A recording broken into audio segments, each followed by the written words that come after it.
ప్రొద్దుటూరు నుంచి తులసమ్మ కాలర్ లైన్లో ఉన్నారు, వారితో మాట్లాడదాం. హలో హలో, చెప్పండి. నమస్కారం అండి తులసమ్మ గారు. నమస్కారం అండి. నమస్కారం అండి. ఎవరి గురించి తెలుసుకోవాలనుకుంటున్నారు?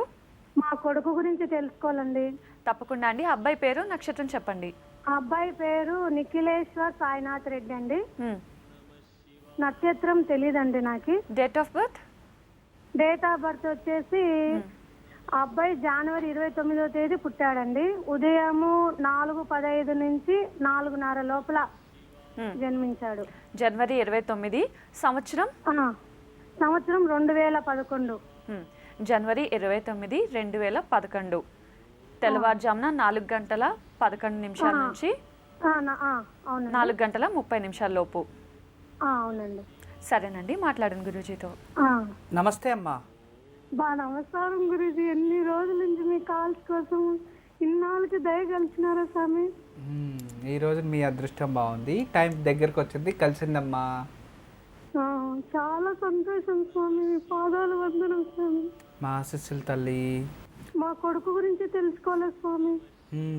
కొడుకు స్వామి అనురాధ, తనకి హెల్త్ సరిగా ఉండదు స్వామి. ఏది చూసినా కూడా ఇస్త్రీ కొట్టడము, కోపం ఎక్కువ, మొండితనం ఎక్కువ. మీకు ఇతను ఎన్నో కొడుకు? ఇతను వచ్చేసి యాక్చువల్ గా అక్క కొడుకు స్వామి. మేమందరం కలిసి ఉన్నాము. అక్క కొడుకు ఈయన లాస్ట్ కొడుకు అక్కకి. అక్క కొడుకు లాస్ట్ కొడుకు. అక్క కొడుకుని మీరు అడాప్షన్ తీసుకున్నారా? అవును స్వామి. ఏది తీసుకున్నా ఇస్త్రీ పాడేస్తాడు. చాలా గారాబంగా ఏమైనా పెంచుతున్నారేమో మీరు స్వామి. ఏది చెప్పినా విన్నాడు, అడిగింది తీసియాలా. కాదు తల్లి, మీరు అలా పెంచుతున్నారు అనుకుంటాను. మేమా స్వామి? అది మీలోనే తప్పు ఉంది తల్లి. ఎందుకంటే ఆ చిన్నోడు ఇసురు కొడుతున్నాడు, ఇసురు కొట్టాలి అని అతనికి ఎలా తెలుస్తుంది? ఏది కావాలన్నా అది తీసివ్వాలంటే మీరు అంత గారాభంగా పెంచుతున్నారు అని అర్థం. విన్నాడు స్వామి, ఏది మంచిగా చెప్తే విన్నాడు.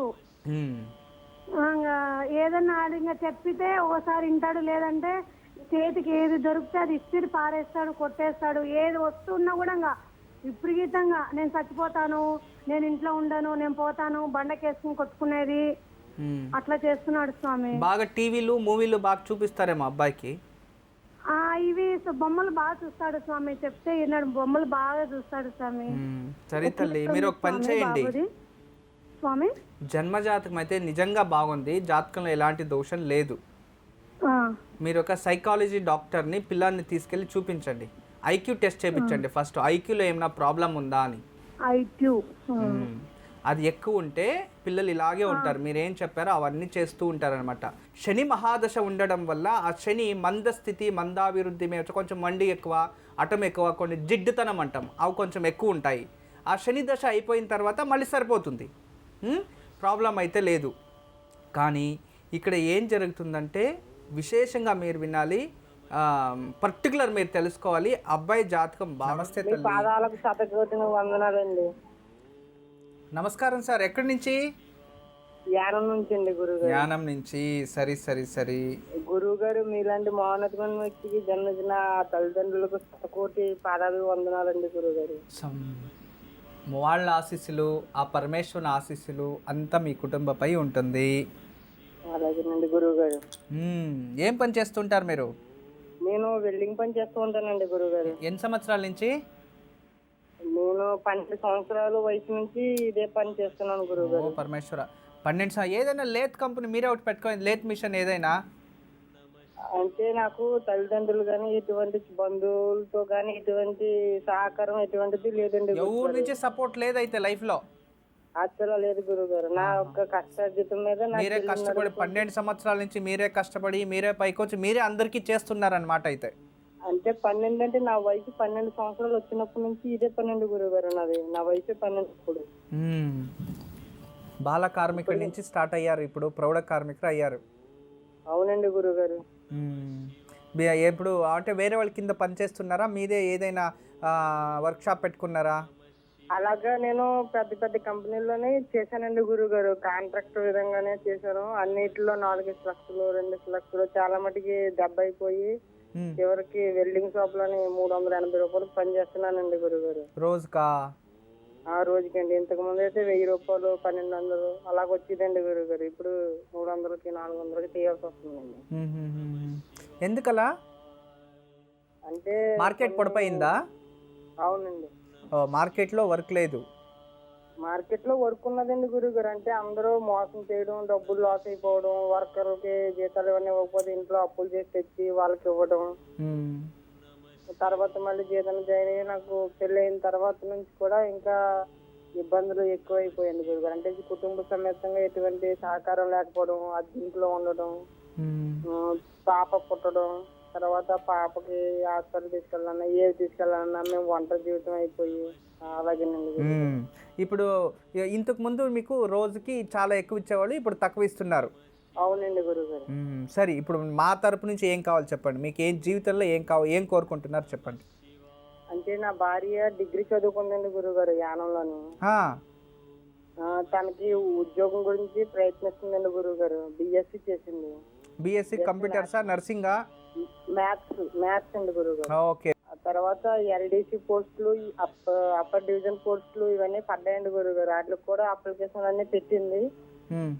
అందులో ఏమీ రాలేదు. తర్వాత మళ్ళీ 10th బేస్ మీద కూడా ట్రై చేసింది ఆయా పోస్టులు ఇవన్నీ. వాటి రిజల్ట్స్ ఇంకా అసలు రాలేదండి గురుగారు. 9 లోపల ఒక నంబర్ చెప్పండి. 7 అండి. 7. 49 లోపు ఒక నంబర్ చెప్పండి. 34 అండి గురుగారు. 34. ఓకే. 100 లోపు 100 లోపు ఒక నంబర్ చెప్పండి. 18 అండి గురుగారు. 18. Okay okay. ఏ విధంగా చూసినా కూడా ఇక్కడ అవకాశాలు కనబడతలేదు. కొంచెం ఎక్కువ కోచింగ్ తీసుకోమని చెప్పండి. అవును గురుగారు. కొంచెము డల్లు. అమ్మాయి ఎడ్యుకేషన్ చదివింది కానీ జనరల్ నాలెడ్జ్ తక్కువ మీ భార్యకు పాపం.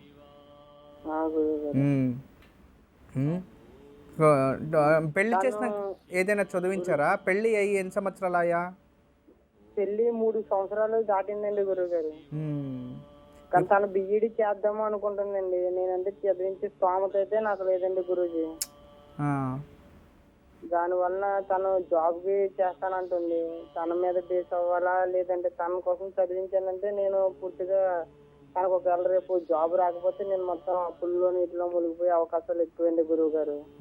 కానీ అప్పులు చేసి చదివించేదానికన్నా కష్టపడి సంపాదించేసి చదివించండి గురువు గారు. నీకేమన్నా విదేశాలకి వెళ్ళే ఇంట్రెస్ట్ ఉందా? అసలు లేదండి గురువు గారు. సరే, ఓకే. ఇక్కడ చక్కగా ఉద్యోగము, నేను కొన్ని పరిహారాలు చెప్తాను, చేయండి.